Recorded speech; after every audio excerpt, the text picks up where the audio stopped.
selai-selai hukum. Apa yang adil dan baik dialah hukumnya hukum. Assalamualaikum warahmatullahi wabarakatuh.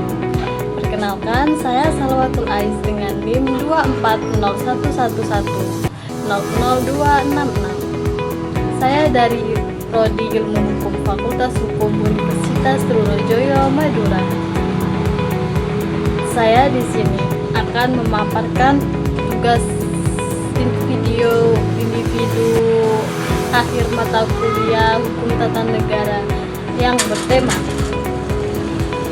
Sejarah Ketatanegaraan Pasca Proklamasi Kemerdekaan 17 Agustus 1945 sampai dengan 5 Juli 1959 di Indonesia. Nah, sebelum saya menjelaskan apa itu sejarah ketatanegaraan Indonesia, saya ingin menjelaskan apa itu makna proklamasi kemerdekaan. Arti dan makna yang terkandung dalam proklamasi kemerdekaan bagi suatu bangsa ialah bahwa proklamasi merupakan pernyataan yang memuat keputusan suatu bangsa untuk meneguhkan tatanan hukum nasional sekaligus menghapuskan tatanan hukum kolonial. Ditinjau dari aspek politik ideologis, proklamasi bagi bangsa Indonesia merupakan pernyataan suatu bangsa untuk melepaskan diri dari belenggu penjajahan serta membentuk negara Republik Indonesia yang bebas, merdeka, serta berdaulat secara penuh. Proklamasi merupakan mercusuar petunjuk sejarah, memberi inspirasi serta motivasi dalam perjalanan bangsa Indonesia dalam setiap kondisi. Melalui proklamasi kemerdekaan bangsa, Indonesia bisa terlahir sebagai bangsa dan negara yang merdeka, baik secara de facto maupun de jure. Nah, kali ini saya akan menjelaskan tentang sejarah ketatanegaraan Indonesia. Sejarah ketatanegaraan Indonesia yang tak terlepas dari peristiwa-peristiwa bersejarah yang berpengaruh terhadap fondasi dan bangunan hukumnya.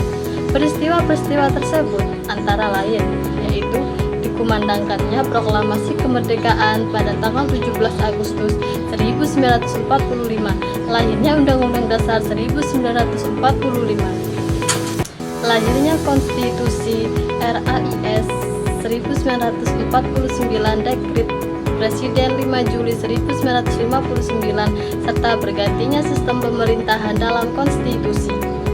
Proklamasi kemerdekaan pada tanggal 17 Agustus 1945 memuat 3 makna sekaligus, yaitu kedaulatan bangsa, pernyataan kemerdekaan, serta upaya mengangkat martabat bangsa. Lahirnya Undang-Undang 1945 memuat sejumlah fakta historis di belakangannya, yaitu persidangan BPUPKI periode 1 pada tanggal 29 Mei sampai 1 Juni 1945 dan persidangan BPUPKI periode 2 10 Juli sampai 17 Juli 1945. Pada persidangan BPUPKI periode pertama, gagasan tentang dasar negara dikemukakan oleh Muhammad Yamin, Supomo, dan Soekarno. Adapun pada persidangan periode kedua, terdapat 2 peristiwa besar, yaitu rapat panitia perancangan Undang-Undang Dasar pada tanggal 11 Juli 1945 dan 13 Juli 1945, serta penetapan Undang-Undang Dasar 1945 pada tanggal 12 Agustus. Lahirnya Konstitusi 1949 mencangkup 2 peristiwa bersejarah, yaitu Perundingan Linggajati yang memunculkan beragam penafsiran tentang kedaulatan Indonesia Belanda, serta Konferensi Meja Bundar yang biasa disingkat KMB yang menghasilkan pembentukan negara Republik Indonesia Serikat. Dekret Presiden 5 Juli 1959 tentang pembubaran konstituante, pemberlakuan kembali Undang-Undang Dasar 1945, serta pembentukan MPR. Bergantinya sistem pemerintahan dalam konstitusi juga turut mempengaruhi ketatanegaraan Indonesia. Mulai 18 Agustus 1945 hingga 14 November 1945, Indonesia berdasarkan Undang-Undang Dasar 1945 menganut sistem pemerintahan presidensial. Adapun mulai 14 November 1945 hingga 20 Desember 1949 Indonesia menganut sistem pemerintahan parlementer.